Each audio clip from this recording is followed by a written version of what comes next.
Hi friends, welcome to my YouTube channel. ಇವತ್ತು ನಾನು ಮಾಡ್ತಿರೋಂಥ ರೆಸಿಪಿ ಬಂದು ಮುರುಕು, ಚಕ್ಕುಲಿ ಮುರುಕು ಮಾಡ್ತಾಯಿದ್ದೀನಿ. ಸೊ ಕ್ರಿಸ್ಮಸ್ ಬಂದಿರೋದ್ರಿಂದ ಕ್ರಿಸ್ಮಸ್ ಸ್ಪೆಷಲಾಗಿ ನಾನು ಮನೆಯಲ್ಲಿ ಮಾಡ್ತಾ ಇರೋದು. ಸೊ ಈ ರೆಸಿಪಿನ ನಾನು ಮಂಗಳೂರು ಸ್ಟೈಲಲ್ಲಿ ಮಾಡಿದ್ದೀನಿ. ಸೊ ಇದನ್ನು ಡಿಫ್ರೆಂಟ್ ವೇಯಲ್ಲಿ ಮಾಡ್ತಾಯಿದ್ದೀನಿ. ಸೊ ಇದಕ್ಕೆ ನಾನು ಯಾವ ರೀತಿಯ ಇಂಗ್ರೀಡಿಯೆಂಟ್ಸ್ ಯೂಸ್ ಮಾಡ್ತಾಯಿದ್ದೀನಿ, ಯಾವ ರೀತಿ ಮಾಡ್ತಾಯಿದ್ದೀನಿ ಅಂತ ಈ ವಿಡಿಯೋದಲ್ಲಿ ನಾನು ನಿಮಗೆ ತೋರಿಸ್ಕೊಡ್ತಾ ಇದ್ದೀನಿ. ಸೊ ನಾನು ಯಾವಾಗಲೂ ಮಾಡೋದು ಈ ರೀತಿ. ಸೊ ನೀವು ಯಾವ ರೀತಿ ನೀವು ಮಾಡ್ತೀರಾ, ನಿಮ್ಮ ಅಭಿಪ್ರಾಯನೂ ನನಗೆ ತಿಳಿಸಿ. ನಾನು ಮಾಡ್ತಿರೋ ಈ ರೆಸಿಪಿಗೆ ನಾನು ನೀರು ಬದಲಾಗಿ ತೆಂಗಿನ ಹಾಲಿಂದ ಮಾಡ್ತಾ ಇರೋದಾಗಿರುತ್ತೆ. ಸೊ ಹಾಗಾಗಿ ಇದನ್ನು ಯಾವ ರೀತಿ ಮಾಡೋದು ಅಂತ ನೋಡೋಣ ಬನ್ನಿ.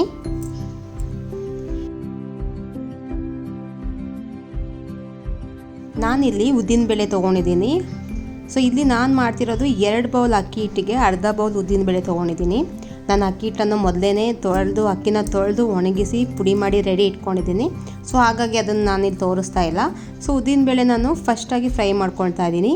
ಅದಾದ ನಂತರ ಬಿಳಿ ಎಳ್ಳನ್ನು ಸ್ವಲ್ಪ ಲೈಟಾಗಿ ನಾನು ರೋಸ್ಟ್ ಮಾಡ್ಕೊಳ್ತಾ ಇದ್ದೀನಿ. ಹಾಗೆ ಕಪ್ಪು ಎಳ್ಳನ್ನು ನಾನು ಯೂಸ್ ಮಾಡ್ತಾ ಇದ್ದೀನಿ. ಇದೊಂದು 1/4 ಬೌಲ್ ನಾನು ಕಪ್ಪು ಎಳ್ಳನ್ನು ತೊಗೊಂಡಿದ್ದೀನಿ. ಇಲ್ಲಿ ಇದನ್ನೆಲ್ಲ ರೋಸ್ಟ್ ಮಾಡ್ಕೊಳ್ತಾ ಇದ್ದೀನಿ. ರೆಡಿ ಆಗಿರೋಂಥ ಅಕ್ಕಿ ಹಿಟ್ಟನ್ನು ಒಮ್ಮೆ ನಾನು ಜಾಲರ ಮಾಡ್ಕೊಳ್ತಾ ಇದ್ದೀನಿ. ಹಾಗೆ ಇದಕ್ಕೆ ನಾನು ತುಪ್ಪ ಯೂಸ್ ಮಾಡ್ತಾ ಇದ್ದೀನಿ. ಸೊ ಇಲ್ಲಿ ನಾನು ಒಂದು 3 ಟೇಬಲ್ ಸ್ಪೂನ್ ತುಪ್ಪ ತೊಗೊಂಡಿದ್ದೀನಿ. ಈಗ ನಾನು ಹುರಿದಿರುವಂಥ ಉದ್ದಿನಬೇಳೆನ ನುಣ್ಣಗೆ ಪುಡಿ ಮಾಡ್ಕೊಳ್ತಾ ಇದ್ದೀನಿ. ಹಾಗೆ ಪುಡಿ ಮಾಡಿದಂಥ ಉದ್ದಿನಬೇಳೆನ ಒಮ್ಮೆ ನಾನು ಜಾಲರ ಮಾಡಿಕೊಂಡು ಅದರಲ್ಲಿರುವಂಥ ಪೀಸ್ಗಳನ್ನೆಲ್ಲ ತೆಗಿತಾ ಇದ್ದೀನಿ. ನೋಡಿ, ಚೆನ್ನಾಗಿ ಫೈನ್ ಆಗಿರೋ ಪೌಡ್ರ್ ಮಾತ್ರ ನಮ್ಗೆ ಬೇಕು. ಎಕ್ಸ್ಟ್ರಾ ಪೀಸ್ಗಳು ಈ ಥರ ಇದ್ದರೆ ನಮಗೆ ಬೇಡ. ಇದಕ್ಕೆ ನಾನು ಬಳಸ್ತಿರೋಂಥ ಪದಾರ್ಥ ಬಂದು ತೆಂಗಿನ ಹಾಲು. 2 ಕಪ್ ತೆಂಗಿನ ಹಾಲು ತೊಗೊಂಡಿದ್ದೀನಿ. 1/4 ಕಪ್ಪು ಬಿಳಿ ಎಳ್ಳು, ಹಾಗೆ 1/4 ಕಪ್ಪು ಕಪ್ಪು ಎಳ್ಳು, ರುಚಿಗೆ ತಕ್ಕಷ್ಟು ಉಪ್ಪು ತೊಗೊಂಡಿದ್ದೀನಿ. ಇದರ ಜೊತೆಗೆ ನಾನು 2 ಕಪ್ಪು ಅಕ್ಕಿ ಹಿಟ್ಟು, 1/4 ಕಪ್ಪು ಉದ್ದಿನಬೇಳೆನ ಪುಡಿ ಮಾಡ್ಕೊಂಡಿರೋದು, ಇದನ್ನೆಲ್ಲ ಹಾಕಿ ನಾನು ಇವಾಗ ಮಿಕ್ಸ್ ಮಾಡ್ಕೊಳ್ತಾ ಇದ್ದೀನಿ. ಸೊ ಇದನ್ನು ಸ್ವಲ್ಪ ಮಿಕ್ಸ್ ಮಾಡ್ಕೊಂಡ ನಂತರ ನಾವು ಇದಕ್ಕೆ ಸ್ವಲ್ಪ ಲೈಟಾಗಿ ಬಿಸಿ ಮಾಡಿ ತುಪ್ಪವನ್ನು ಹಾಕ್ಕೊಳ್ಬೇಕು. ತುಪ್ಪ ಗಟ್ಟಿ ಇರೋದು ಹಾಗೆ ಹಾಕ್ಕೊಂಡ್ರೆ ಚೆನ್ನಾಗಿರಲ್ಲ. ಸೊ ಬಿಸಿ ಮಾಡಿ ಹಾಕ್ಕೊಂಡ್ರೆ ಅದು ಚೆನ್ನಾಗಿ ಹಿಟ್ಟಿಗೆ ಚೆನ್ನಾಗಿ ಹಿಡಿಯುತ್ತೆ ಮತ್ತು ಒಳ್ಳೆ ಟೇಸ್ಟ್ ಕೊಡುತ್ತೆ ತುಪ್ಪ ಹಾಕೋದ್ರಿಂದ. ಇದಕ್ಕೆ ನೀವು ಎಣ್ಣೆ ಹಾಕೋ ಬದಲಿಗೆ ತುಪ್ಪ ಹಾಕ್ಕೊಂಡ್ರೆ ಒಳ್ಳೆಯದು. ಆರೋಗ್ಯಕ್ಕೂ ತುಪ್ಪ ತುಂಬ ಒಳ್ಳೆಯದು. ಸೊ ಹಾಗಾಗಿ ತುಪ್ಪನೇ ಆದಷ್ಟು ಉಪಯೋಗ ಮಾಡಿ ಅಂತ ನಾನು ಹೇಳ್ತೀನಿ. ಸೊ ಇದನ್ನೆಲ್ಲ ಚೆನ್ನಾಗಿ ಮಿಕ್ಸ್ ಮಾಡಿಕೊಂಡು ಇದಕ್ಕೆ ನಾನಿವಾಗ ತುಪ್ಪವನ್ನು ಹಾಕ್ಕೊಂಡು ಚೆನ್ನಾಗಿ ಮಿಕ್ಸ್ ಮಾಡ್ತೀನಿ. ಸೊ ಇದೆಲ್ಲ ಮಿಕ್ಸ್ ಮಾಡಿದ ನಂತರ ನಾವು ಇದಕ್ಕೆ ತೆಂಗಿನ ಹಾಲನ್ನು ಹಾಕ್ಕೊಂಡು ಮಿಕ್ಸ್ ಮಾಡಿದರೆ ಚೆನ್ನಾಗಿರುತ್ತೆ. ನೋಡಿ, ತುಪ್ಪವನ್ನು ನಾನು ಹಾಕ್ಕೊಂಡು ಮಿಕ್ಸ್ ಮಾಡ್ಕೊಳ್ತಾ ಇದ್ದೀನಿ. ಸೊ ಲೈಟಾಗಿ ನಾನು ಇದನ್ನು ಕರಗಿಸ್ಕೊಂಡಿದ್ದೀನಿ, ಬಿಸಿ ಮಾಡ್ಕೊಂಡಿದ್ದೀನಿ. ಈ ತುಪ್ಪ ಬಂದು ನಾನು ಮನೆಯಲ್ಲೇ ಮಾಡಿರೋ ತುಪ್ಪ ಆಗಿದೆ. ಸೊ ನಾನು ಔಟ್ಸೈಡಿಂದ ತುಪ್ಪ ಆಲ್ಮೋಸ್ಟ್ ನಾನು ತರೋದಿಲ್ಲ. ಸೊ ನಾನು ತುಪ್ಪ ಹೇಗೆ ಮಾಡೋದನ್ನೋ ಒಂದು ರೆಸಿಪಿನೂ ನಾನು ಒಂದು ವಿಡಿಯೋನ ಹಾಕಿದ್ದೀನಿ. ಅದನ್ನು ನೀವು ನನ್ನ ಚಾನಲಲ್ಲಿ ವಿಸಿಟ್ ಮಾಡಿ ನೋಡಿ.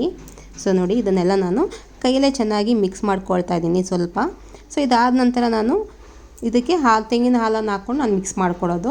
ಮೊದಲಿಗೆ ನಾವು ತುಪ್ಪ ಹಾಕ್ಕೊಳ್ಳೋ ಮೊದಲೇ ನಾವು ತೆಂಗಿನ ಹಾಲು ಹಾಕಿದರೆ ಅದು ಚೆನ್ನಾಗಿ ನಾವು ಮಿಕ್ಸ್ ಮಾಡೋಕ್ಕಾಗಲ್ಲ. ತುಪ್ಪ ಎಲ್ಲದಕ್ಕೂ ಬೇರೆಯಲ್ಲ. ಸೊ ಹಾಗಾಗಿ ನಾವು ಕೈಯಲ್ಲಿ ಚೆನ್ನಾಗಿ ಮೊದಲಿಗೆ ತುಪ್ಪನ ಮಿಕ್ಸ್ ಮಾಡ್ಕೊಳ್ಬೇಕು. ಇಲ್ಲಿ ನಾನು ತೆಂಗಿನ ಹಾಲು ಮೊದಲೇ ರೆಡಿ ಮಾಡಿ ಇಟ್ಕೊಂಡಿದ್ದೀನಿ. ತೆಂಗಿನ ಹಾಲು ಮಾಡೋದಕ್ಕೆ ನಾನು ಅರ್ಧ ಹೋಳು ತೆಂಗಿನಕಾಯಿನ ಉಪಯೋಗ ಮಾಡಿದ್ದೀನಿ. ಸೊ ಇದು ನಾನು ಗಟ್ಟಿಯಾಗಿ ತೆಗೆದಿರೋಂಥ ತೆಂಗಿನ ಹಾಲು. ಸೊ ಹಾಗಾಗಿ ಇದು ಚೆನ್ನಾಗಿ ಟೇಸ್ಟ್ ಕೊಡುತ್ತೆ ಅನ್ನೋ ಒಂದು ಕಾರಣಕ್ಕೆ ತೆಂಗಿನ ಹಾಲನ್ನ ನಾನು ಉಪಯೋಗ ಮಾಡ್ತಾ ಇರೋದು. ಸೊ ಒಂದು ಒಳ್ಳೆ ಆರೋಮ ಬರುತ್ತೆ, ತಿನ್ನುವಾಗ ಒಳ್ಳೆ ಟೇಸ್ಟ್ ಬರುತ್ತೆ ತೆಂಗಿನ ಹಾಲು ಯೂಸ್ ಮಾಡಿದರೆ. ಸೊ ಈಗ ನಾನು ಇದನ್ನೆಲ್ಲ ಮಿಕ್ಸ್ ಮಾಡಿ ನೋಡಿ ಈ ಅದಕ್ಕೆ ನಾವು ಹಿಟ್ಟನ್ನು ಕಲಿಸ್ಕೊಳ್ಬೇಕು. ಇಷ್ಟು ಹದ ಇದ್ದರೆ ಸಾಕು. ಇವಾಗ ನಾನು ಹಿಟ್ಟೆಲ್ಲ ರೆಡಿ ಆಗಿದೆ. ಸೊ ನಾನು ಪಾತ್ರೆಯಲ್ಲಿ ಈಗ ಎಣ್ಣೆಯನ್ನು ಬಿಸಿ ಮಾಡೋದಕ್ಕೆ ರೆಡಿಯಾಗಿ ಇಟ್ಟಿದ್ದೀನಿ. ಸೊ ಎಣ್ಣೆ ಬಿಸಿ ಆಗಬೇಕಾದ್ರೆ ಇದಕ್ಕೆ ನಾನು ಮುರುಕು ಮಾಡೋದ್ರಿಂದ ನಾನು ಡೈರೆಕ್ಟ್ ಎಣ್ಣೆಗೆ ಬಿಡ್ತಾ ಇದ್ದೀನಿ. ಸಪ್ರೇಟಾಗಿ ಮಾಡಿಟ್ಟು ನಾನು ಬಿಡ್ತಾ ಇಲ್ಲ. ಸಪ್ರೇಟಾಗಿ ನಾವೇನಿದ್ರು ಚಕ್ಲಿ ಮಾಡೋದಾದರೆ ಮಾತ್ರ ಮಾಡಿಟ್ಟು ನಾವು ಒಂದೊಂದೇ ಹಾಕಿ ಮಾಡಬೇಕಾಗುತ್ತೆ. ಮುರುಕು ಆಗಿರೋದ್ರಿಂದ ಸೊ ನಾವು ಡೈರೆಕ್ಟಾಗಿ ಹಾಕ್ಬೋದು. ಸೊ ನಾನು ಮೊದಲಿಗೆ ಚಕ್ಕುಲಿ ಪಾತ್ರೆಗೆ ಮೊದಲು ಸ್ವಲ್ಪ ಬಿಸಿ ಎಣ್ಣೆನ ಹಾಕ್ಕೊಂಡು ಹಚ್ತಾ ಇದ್ದೀನಿ. ಯಾಕೆಂದರೆ ಅವಾಗ ಚೆನ್ನಾಗಿ ನೈಸಾಗಿ ಬರುತ್ತೆ, ಎಲ್ಲೂ ಅಂಟ್ಕೊಳ್ಳಲ್ಲ ಪಾತ್ರೆಗೆ. ಸೊ ಇದಾದ ನಂತರ ನಾನು ಅದಕ್ಕೆ ಹಿಟ್ಟನ್ನು ಹಾಕ್ಕೊಂಡು ಡೈರೆಕ್ಟ್ ಎಣ್ಣೆಗೆ ಬಿಡ್ತಾ ಇದ್ದೀನಿ. ಇದಕ್ಕೆ ನಾನೀಗ ಹಿಟ್ಟನ್ನು ಹಾಕ್ಕೊಳ್ತಾ ಇದ್ದೀನಿ. ಸೊ ನಾನು ಆಲ್ಮೋಸ್ಟ್ 1/4 ಭಾಗ ಅಷ್ಟು ನಾನು ಹಿಟ್ಟನ್ನು ಹಾಕ್ಕೊಂಡು ಮಾಡೋದು. ಯಾಕೆಂದರೆ ನಾವು ಸ್ವಲ್ಪ ಸ್ವಲ್ಪ ಹಾಕ್ಕೊಂಡ್ರೆ ನಮಗೆ ಟೈಮ್ ಜಾಸ್ತಿ ಹಿಡಿಯುತ್ತೆ. ಆದಷ್ಟು ನಾವು 1/4 ಭಾಗ ಹಾಕ್ಕೊಂಡ್ರೆ ಒಳ್ಳೆಯದು. ಸೊ ಹಿಟ್ಟನ್ನು ಹಾಕ್ಕೊಂಡ್ಮೇಲೆ ಇನ್ನೊಂದು ಅದ್ರ ಮೇಲೆ ಚಕ್ಲಿ ಮಾಡೋದನ್ನು ನಾವು ಇಟ್ಟರೆ ಮೇಲೆ ಭಾಗಕ್ಕೆ ಅದು ಅಂಟ್ಕೊಳ್ಳಲ್ಲ. ಸೊ ಹಾಗಾಗಿ ಈ ಥರ ನೀವು ಟ್ರೈ ಮಾಡಿ. ನಾನಿವಾಗ ಇದನ್ನು ಲೋ ಫ್ಲೇಮಲ್ಲಿ ಫ್ರೈ ಮಾಡ್ತಾಯಿದ್ದೀನಿ. ಸೊ ಆದಷ್ಟು ನೀವು ಲೋ ಫ್ಲೇಮಲ್ಲೇ ಇದನ್ನು ಫ್ರೈ ಮಾಡಿ, ಆವಾಗ ಚೆನ್ನಾಗಿ ಫ್ರೈ ಆಗುತ್ತೆ. ಸೊ ಈಗ ಇದು ರೆಡಿಯಾಗಿದೆ ನೋಡಿ. ಆದ ನಂತರ ಯಾವ ರೀತಿ ಕಾಣ್ತಾ ಇದೆ ಮುರುಕು. ಸೊ ನಿಮಗೆ ಈ ರೆಸಿಪಿ ಇಷ್ಟ ಆದರೆ ಲೈಕ್ ಮಾಡಿ, ಶೇರ್ ಮಾಡಿ ಹಾಗೂ ಸಬ್ಸ್ಕ್ರೈಬ್. ಈ ವಿಡಿಯೋ ನೋಡಿದ್ದಕ್ಕಾಗಿ ಧನ್ಯವಾದಗಳು.